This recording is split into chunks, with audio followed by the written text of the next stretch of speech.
Captain Olivia Daniels stood on the bridge of the Earthship Horizon, watching the stars through the large viewing window. After 20 years of searching, humans had finally found intelligent life among the stars. The aliens called themselves the Vraxians. They had skin that looked almost see-through and more eyes than humans. Their bodies were taller and thinner than any human, with long fingers that split into 3 parts at the tips. "Captain, the Vraxians are ready to meet with U.S.," said Lieutenant Scott Bennett. He was Olivia's second-in-command and had been with her for 5 years now. "Good. Let's not keep them waiting," Olivia said. She straightened her blue uniform and checked her short brown hair in the reflection of a nearby screen. First impressions mattered, especially when meeting aliens for the first time. The meeting room was set up in the middle section of the horizon. The walls were white and clean. A long table with chairs on both sides filled the center of the room. Earth flags stood in the corners, and pictures of beautiful Earth landscapes hung on the walls. Olivia entered with her team: Scott Bennett, Communications Officer Kate Murphy, Science Officer Dr. Sam Lewis, and Security Chief Greg Parker. The Vraxians were already seated on the other side of the table. There were 5 of them, matching the number of humans. The one in the middle wore a robe with more designs and colors than the others. Olivia guessed this was their leader. "Welcome aboard the Horizon," Olivia said with a smile. "I am Captain Olivia Daniels of Earth. We are honored to meet you." The Vraxian in the middle spoke. Its voice sounded like music with strange notes. "I am Ambassador Zrel of the Vraxian Collective. We, too, are pleased to make contact with your species." Kate Murphy touched her translator device and nodded at Olivia. The translation was working well. "We hope this meeting will be the start of friendship between our peoples," Olivia said. She sat down and her team followed her lead. The next few hours went better than anyone had hoped. The Vraxians were interested in trade. They had metals that were rare on Earth, and they wanted Earth's art and music in return. They talked about sharing star maps and technology. "Your species has advanced quickly," Ambassador Zrel said. "We are impressed by how far you have come in such a short time." "Thank you," Olivia replied. "We are eager to learn from others in the galaxy." "Before we continue further," the ambassador said, "it is our custom to share histories with new species we meet. Would you do us the honor?" Olivia looked at Kate, who nodded. "We would be happy to." Officer Murphy has prepared a data device with Earth's history, culture, and achievements. Kate stood up and walked around the table. She handed a small silver disc to Ambassador Zrel. "This contains everything from our earliest civilizations to our current time. It has our art, music, literature, and major historical events." The ambassador took the disc and placed it on a flat device in front of him. A hologram appeared above it, showing images from Earth's history. The Vraxians watched with their many eyes as pictures of ancient Egypt, Rome, and China floated by. Then came the Renaissance, the Industrial Revolution, and modern times, but then the images changed to show wars. The American Civil War, World War I, World War II, nuclear explosions, the Middle East conflicts, terrorist attacks. The Vraxians began to shift in their seats. Their skin, which had been a calm blue color, started turning purple. Their eyes blinked rapidly. Olivia noticed the change. "Is something wrong, Ambassador?" Ambassador Zrel stood up suddenly. All the other Vraxians followed. This is what your species has done to each other?" "Our history contains both achievements and failures," Olivia said carefully. "Like any species, we have made mistakes as we developed." "Mistakes?" The ambassador's voice was no longer musical. It was sharp and high. "You call this collection of violence mistakes? Your entire history is filled with killing your own kind." The other Vraxians were touching devices on their wrists. Suddenly, they all had weapons in their hands. The weapons looked like silver tubes that glowed at one end. Security Chief Parker moved his hand toward his gun, but Olivia stopped him with a look. "Ambassador, please," she said, standing slowly with her hands open to show she meant no harm. "We come in peace. Yes, our past has violence, but we have learned from it. We want peaceful relations with all species." "Peace?" Your kind does not know the meaning of peace. Ambassador Zrel threw the data disk to the floor. No species we have ever met has such a violent history. You are not like other intelligent life. You are dangerous. I think there's been a misunderstanding, Dr. Lewis said. Many species must have had conflicts during their development. The ambassador made a sound like breaking glass. No, most life forms evolve through cooperation. Violence against one's own species is rare in the galaxy, but your kind, you have built your civilization on the bodies of your dead. The Vraxians began backing toward the door, weapons still pointed at the humans. Ambassador, please stay. Let's talk about this, Olivia tried again. There is nothing to discuss. The Galactic Council will hear of this. They will decide what to do with such a dangerous species. The ambassador's skin was now deep purple. You have weapons that can destroy your entire planet. You have killed billions of your own kind throughout your history, and now you want to travel among the stars? No, the Vraxians left the room quickly. Alarms began to sound throughout the ship. They're returning to their vessel, Scott reported, checking his handheld device. They're powering up their engines. Olivia rushed back to the bridge with her team. On the main screen, they watched as the Vraxian ship disconnected from the horizon and moved away at high speed. Should we follow them, Captain? Scott asked. No, Olivia said. That would only confirm their fears. She sat in her command chair and took a deep breath. Contact Earth Command immediately. Priority 1 message. Minutes later, Admiral John Clark's face appeared on the screen. His gray hair and lined face showed his 50 years of service. Captain Daniels' report, he said. Admiral, the diplomatic. Mission has failed, Olivia said. The Vraxians have left with threats to report us to something called the Galactic Council. They were afraid of us, sir. Afraid of our history of violence. The Admiral was quiet for a moment. Return to Earth immediately, Captain. If what you're saying is true, we may have accidentally declared our existence to the galaxy in the worst possible way. As the horizon turned back toward Earth, Olivia couldn't shake the feeling that humanity's first contact with alien life had just started something they couldn't stop. They had wanted to find friends among the stars. Instead, they might have found enemies who saw humans as the monsters of the galaxy. And the worst part was, looking at human history, Olivia wasn't sure the aliens were wrong. 3 weeks passed after the failed meeting with the Vraxians. Captain Olivia Daniels and the crew of the Horizon had returned to Earth. They were now waiting in a large room at the United Nations building in New York. Leaders from all major countries had gathered for an emergency meeting. Olivia looked out the tall windows at the city below. People walked on the streets, went to work, and lived their normal lives. They had no idea what might be coming. Captain Daniels, a voice called. Olivia turned to see Admiral Clark walking toward her. His face looked tired, with new worry lines around his eyes. Admiral, she said with a nod. Any news? Yes, and not good, he said quietly. Our space stations have spotted ships entering our solar system. Many ships, not just Vraxian. It seems they weren't joking about this Galactic Council. A bell rang, calling everyone to sit down. Olivia and Admiral Clark took their seats at a long table. Around them sat the president, military leaders, and government officials from around the world. The UN Secretary-General, a tall woman named Elena Martinez, stood up. Ladies and gentlemen, thank you for coming on such short notice. As you know, 3 weeks ago, our first contact with alien life ended badly. Now we face a serious situation.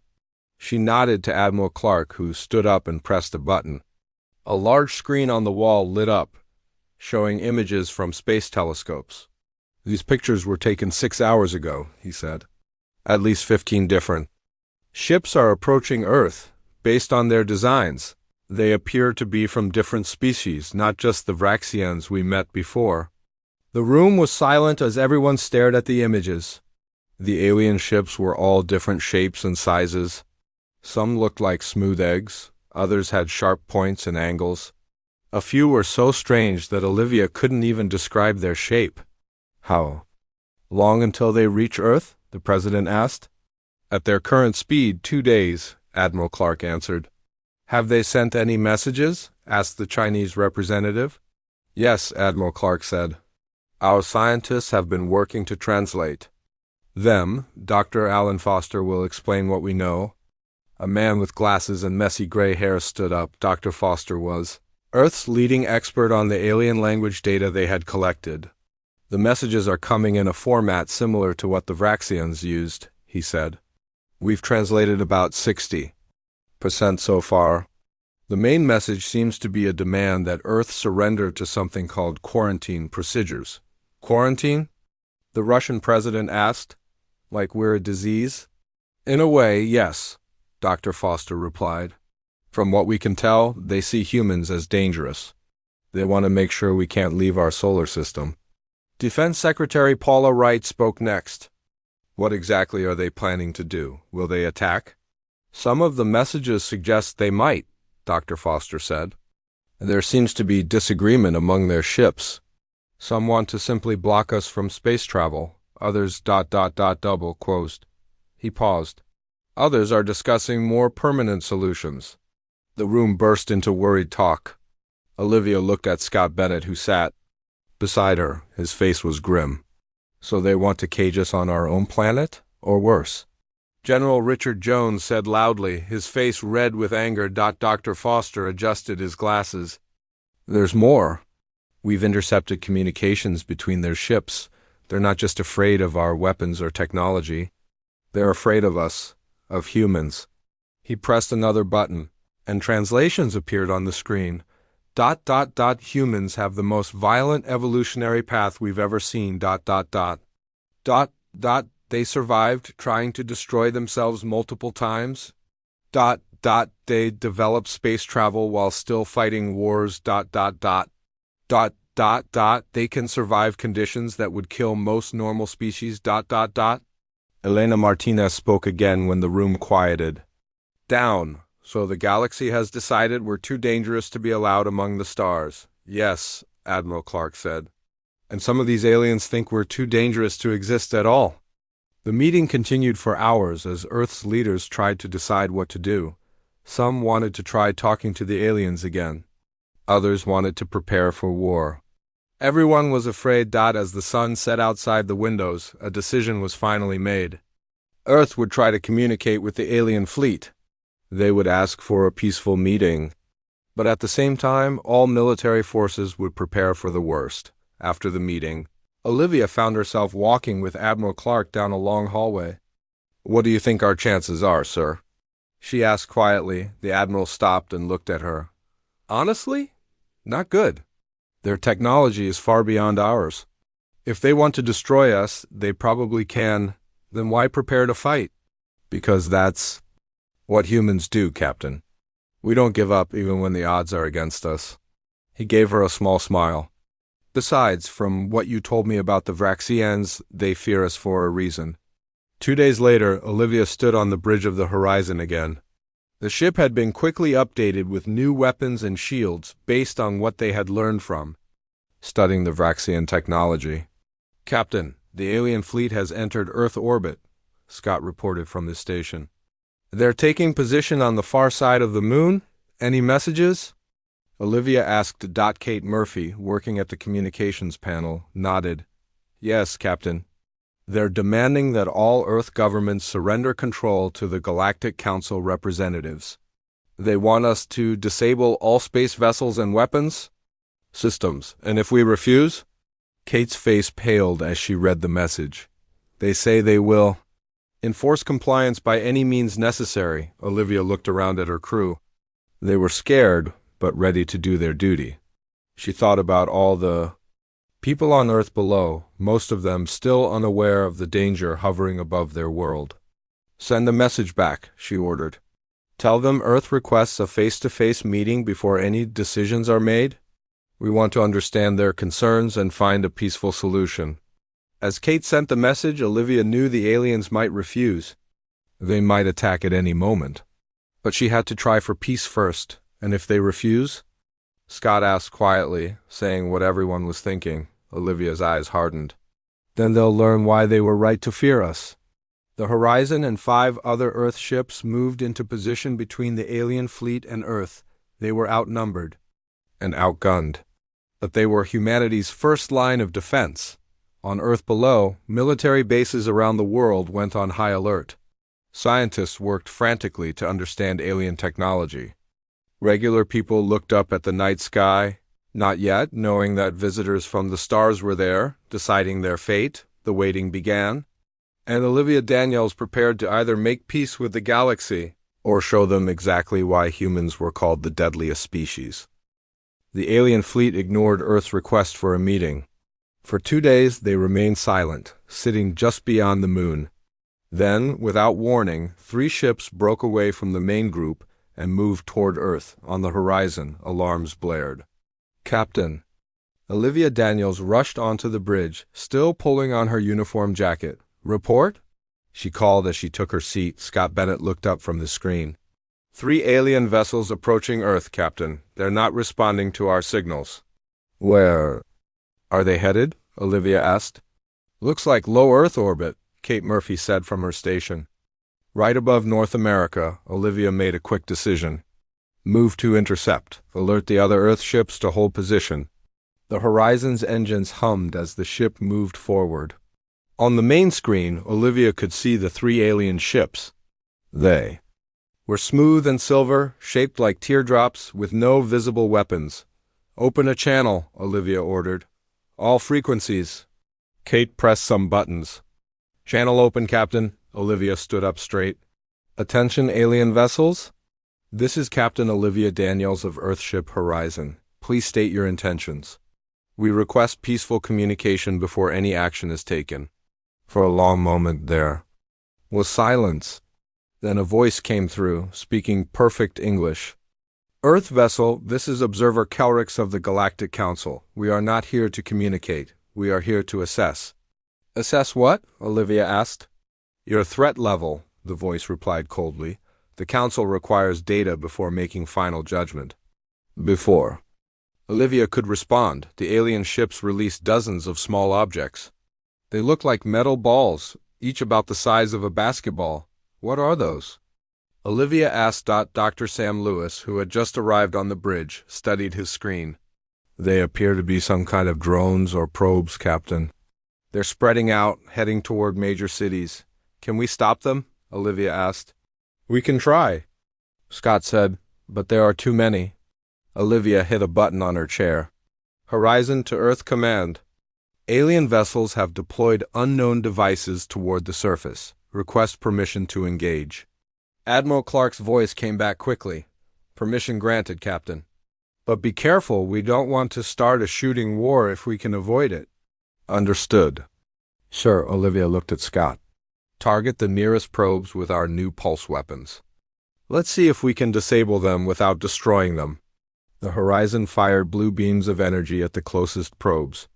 2 of them stopped moving and began to drift in space. But the others kept going, too many to hit. Earth Command reports. "The probes are entering the atmosphere," Kate said. "They're heading toward New York, Washington, D.C., Beijing, Moscow, London, and other major cities." Olivia watched the screen, feeling helpless as the probes disappeared from view. "What are they doing down there?" Minutes passed as they waited for news.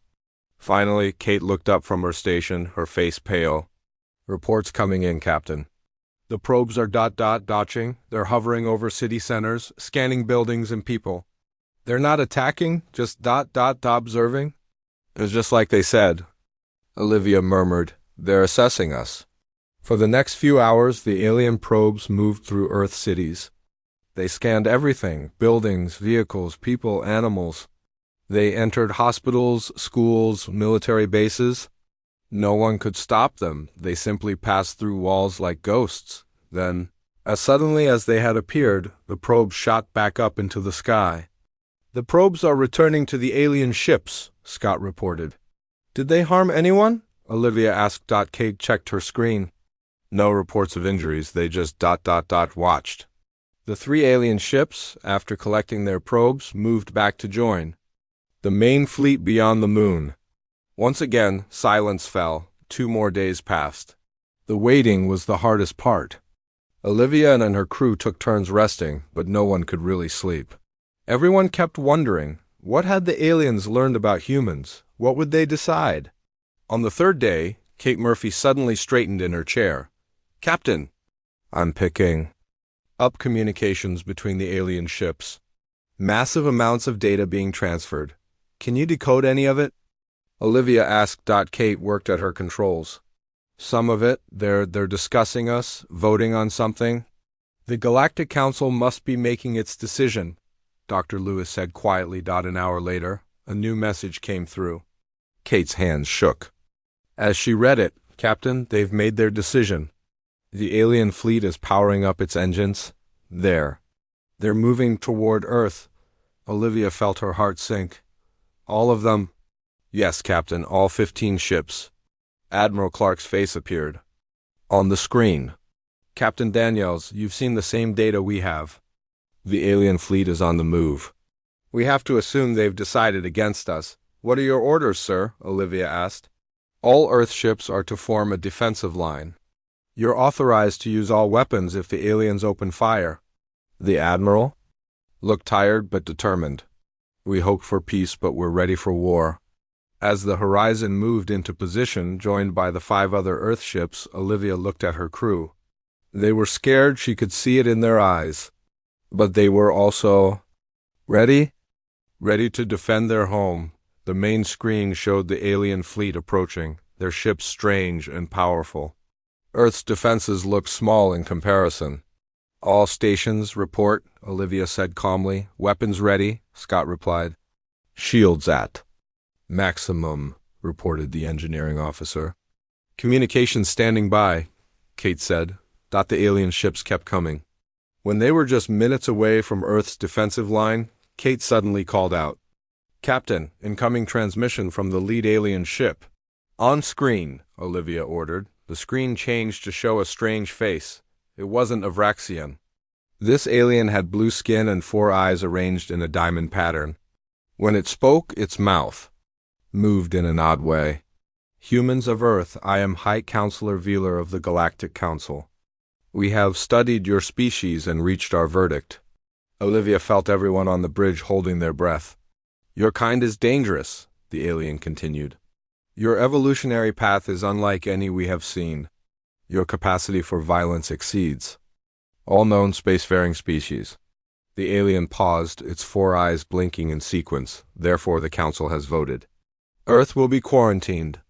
No human vessels will be permitted beyond your solar system. Any attempt to expand beyond these limits will be met with force." Admiral Clark's voice came through on a private channel. "At least they're not destroying us." But the alien wasn't finished. "However, before this quarantine begins, your species must prove it can be trusted at all. We require a demonstration of your peaceful intent. Disable all your weapon systems immediately. Once we confirm this has been done, the quarantine will begin." The screen went dark. Olivia looked at Admiral Clark's face on the side screen. "They want us to disarm completely," she said. "Before they cage us forever," the Admiral replied grimly. "What do you think, Captain? Can we trust them?"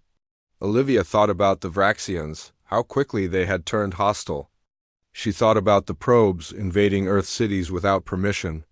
"No, sir," she said finally. "I don't think we can." The Admiral nodded. "The President and world leaders agree. Send this message. Earth refuses to disarm. We request negotiation of terms." As Kate sent the message, Olivia gripped the arms of her chair. The next few minutes would decide the fate of humanity. The answer came quickly. The lead alien ship fired a beam of energy that sliced through one of Earth's orbital defense platforms. The structure exploded in a ball of fire. "They've opened fire!" Scott shouted. And just like that, the war had begun. The alien ships attacked with bright beams of energy that cut through space. Another Earth defense platform exploded, sending pieces of metal floating in all directions. "All ships, evasive maneuvers!" Olivia shouted into her communication system. "Return fire, target their weapon systems only." The 6 Earth ships moved quickly, spreading out to make themselves harder to hit. The horizon turned sharply to the left as an energy beam passed by, missing by only a few meters. "Fire main weapons!" Olivia ordered. The horizon shot blue pulses of energy at the nearest alien ship. The beams hit the aliens' shields, making them glow purple. "No effect, Captain," Scott reported. "Their shields are too strong." Olivia watched as another Earth ship, the Defender, was hit by an alien beam. The ship didn't explode, but its engines stopped working. "We can't win this fight," Olivia said quietly. She pressed her communication button. "Admiral Clark, our weapons aren't effective against their shields. We need another plan." The Admiral's voice came back, sounding calm despite the danger. "Captain, we've been studying the data from the Vraxian ship. Our scientists think they've found a weakness in alien shield technology. Sending the information to you now." Data appeared on Scott's screen. He studied it quickly. "It might work, Captain. Their shields seem to work on a pattern. If we time our shots just right, we might get through." "Send the data to all Earth ships," Olivia ordered. "Everyone target the lead alien ship on my mark." The Earth ships continued to dodge alien attacks while moving into position. 2 more were hit and damaged, leaving only the horizon and 2 others still fighting. "All ships in position," Kate reported. "Fire on my mark," Olivia said. 3:1 mark. The 3 remaining Earth ships fired at the same time. Their blue energy beams hit the lead alien ship's shields at exactly the right moment. The shields flickered and failed. "Direct hit," Scott shouted. "Their shields are down. Fire again." Olivia ordered. The Earth ships fired a second round. This time, the beams hit the alien ship directly. Parts of its smooth surface broke apart, and its engines stopped glowing. For a moment, all the alien ships stopped firing. They seemed surprised that humans could actually hurt them. "They didn't expect us to be able to fight back," Dr. Lewis said from his station. The alien ships quickly changed their attack plan. Instead of firing directly at the Earth ships, they began shooting at Earth itself. "They're targeting major cities," Kate cried out, looking at her screen. Olivia made a fast decision. "Move to block their fire path. We need to protect Earth." The horizon and the other Earth ships moved to position themselves between the aliens and Earth. It was dangerous. They would take hits meant for the planet. "Are you sure about this, Captain?" Scott asked, his face worried. "We don't have a choice," Olivia replied. "We're Earth's only defense." As the alien ships fired again, the Earth vessels took the hits. Alarms blared on the horizon as energy beams struck the ship. "Damage report," Olivia called. "Shields down to 40%, the engineering officer reported.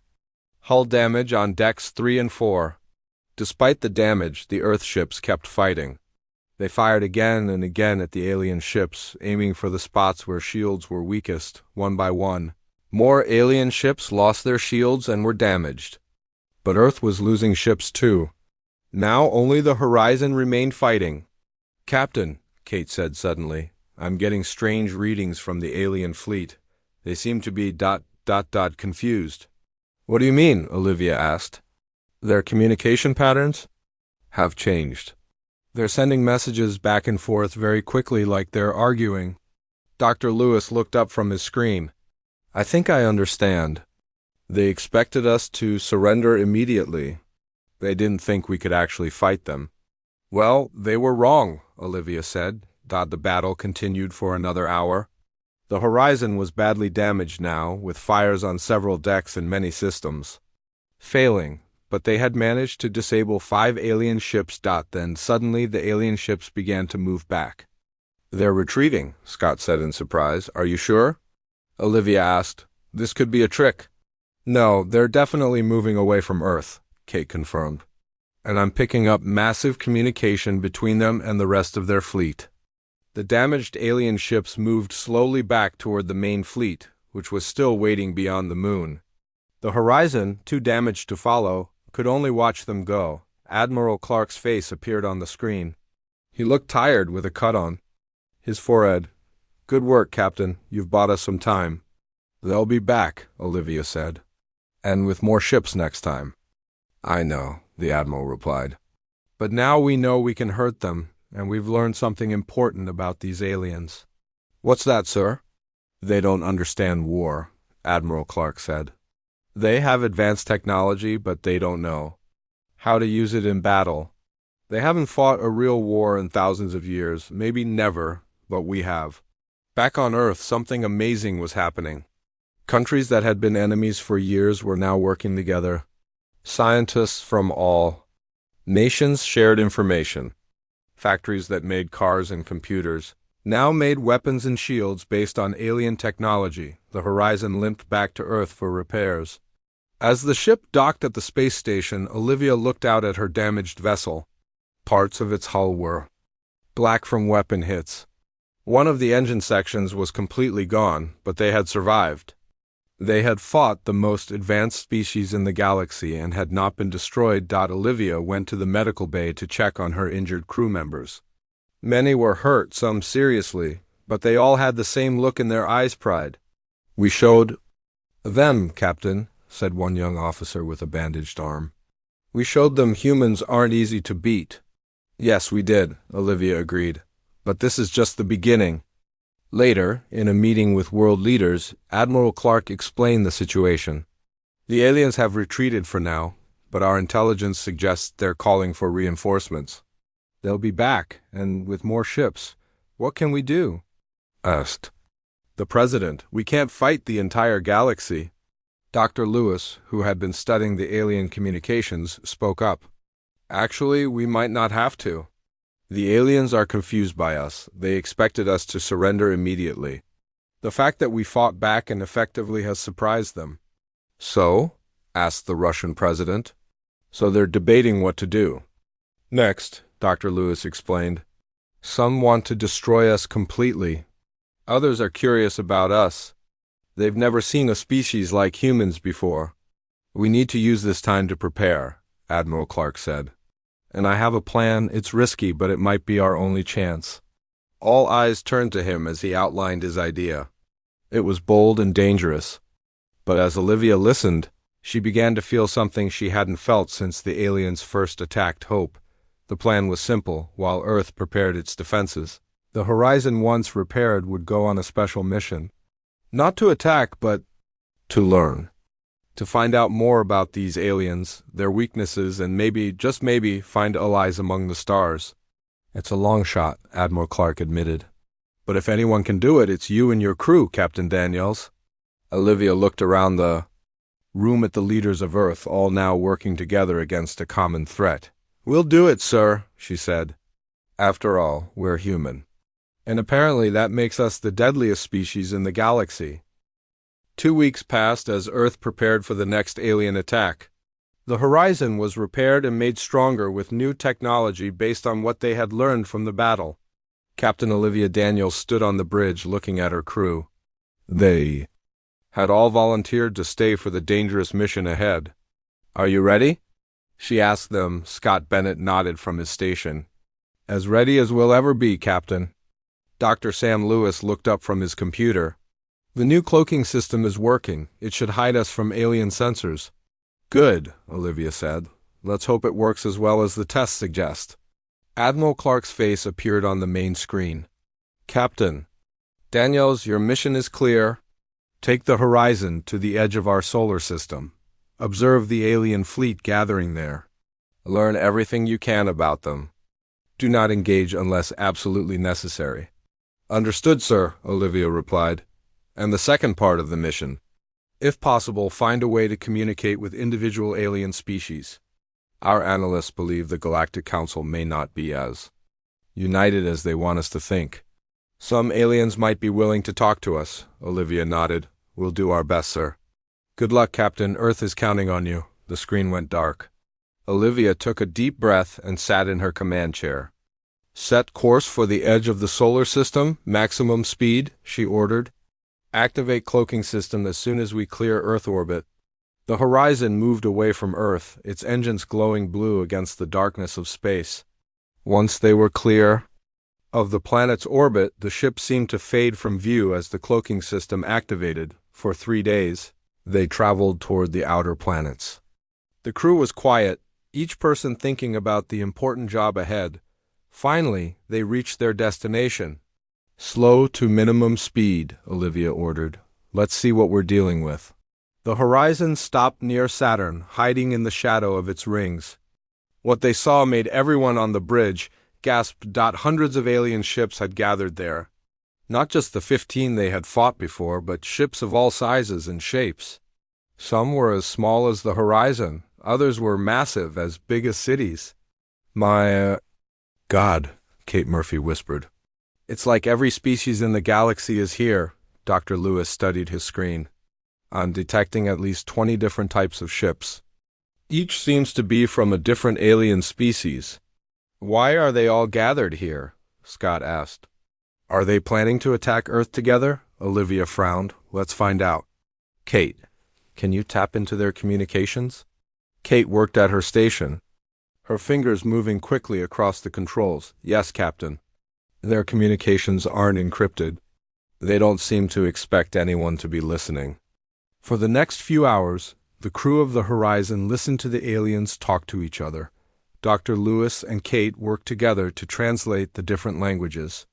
"This is fascinating," Dr. Lewis said after a while. "They're arguing with each other." "About what?" Olivia asked. "About us? About humans?" He looked up from his screen. "Some species want to destroy Earth completely. They think we're too dangerous to exist. Others want to study us first, and a few—" He paused, looking surprised. "A few are actually defending us." "Defending us?" Scott asked in disbelief. "Why would they do that?"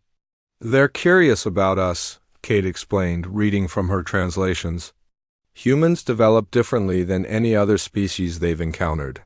Most intelligent aliens evolved through cooperation, not competition.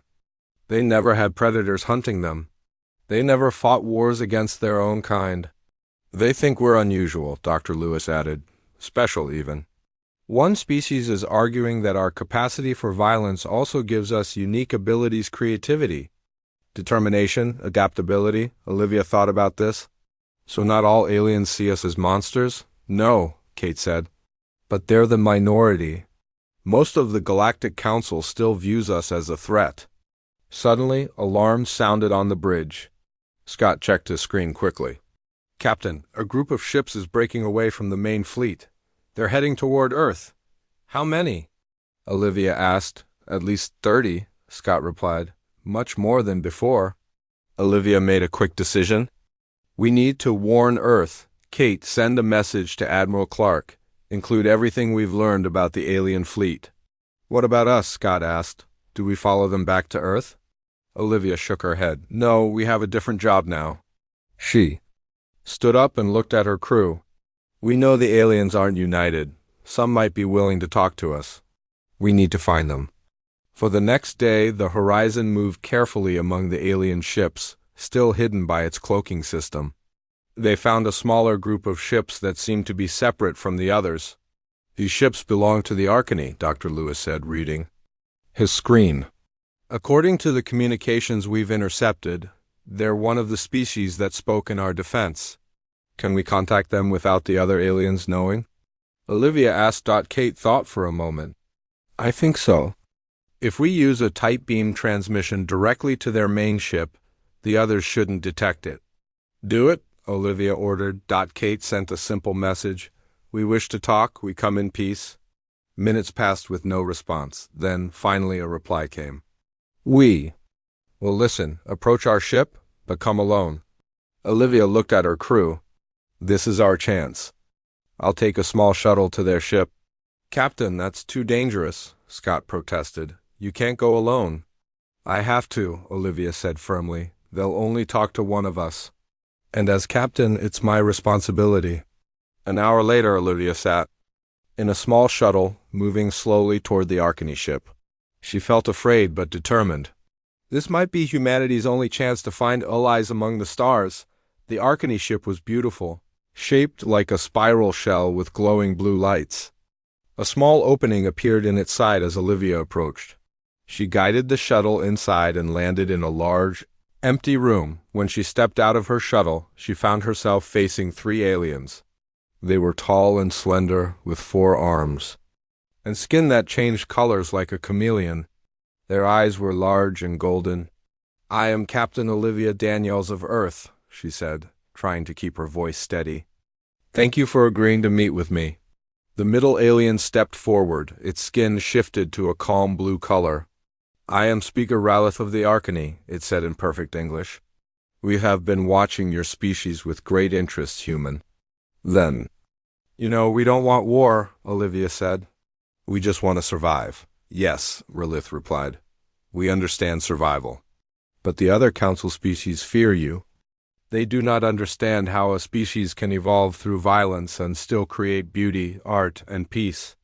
"We're not perfect," Olivia admitted, "but we're not monsters either. We want to be part of the galactic community, not its enemy." Ralith's skin rippled with shades of green and blue. "Perhaps there is a way to show the council this truth. But it will require great courage from you, Captain." "What do you mean?" Olivia asked. "Return to Earth," Ralith said. "When the council fleet attacks, do not fight back." "You're asking us to surrender?" Olivia couldn't believe what she was hearing. "No," Ralith said. "I'm asking you to show them something they've never seen before, a different kind of strength. The strength to choose peace even when you can fight." Olivia thought about Earth's new weapons, the defenses they had built. They might be able to defeat the alien fleet, but at what cost? And would it ever end, or would the galaxy keep sending more ships? "If we do this," she asked, "will you help us?" Ralith's skin turned a deep purple. "Yes, the Arcany will stand with humanity, and we are not alone. Other species are curious about you. Show them you are more than the deadliest species in the galaxy. Show them you can also be the wisest." When Olivia returned to the horizon, she told her crew about the conversation. They were skeptical. "We can't just let them attack Earth," Scott argued. "We need to fight back." "Maybe," Olivia said. "Or maybe fighting is exactly what they expect from us. Maybe we need to surprise them." The horizon raced back to Earth, arriving just before the alien fleet. Olivia shared Ralith's suggestion with Admiral Clark and Earth's leaders. After much debate, they made their decision. It was risky, but it might be their only chance for lasting peace. When the alien fleet arrived at Earth, they found something they didn't expect. Earth's ships were there, waiting, but with their weapons powered down. On every communication channel, the same message played in all alien languages. "We are humanity. We choose peace. We invite the Galactic Council to Earth to learn who we really are." The lead alien ship paused. Then, to everyone's surprise, it moved forward alone, not to attack, but to talk. And that was how humanity showed the galaxy that being the deadliest species also meant having the strength to choose not to use that power, even when threatened. It was the beginning of a new chapter for Earth among the stars.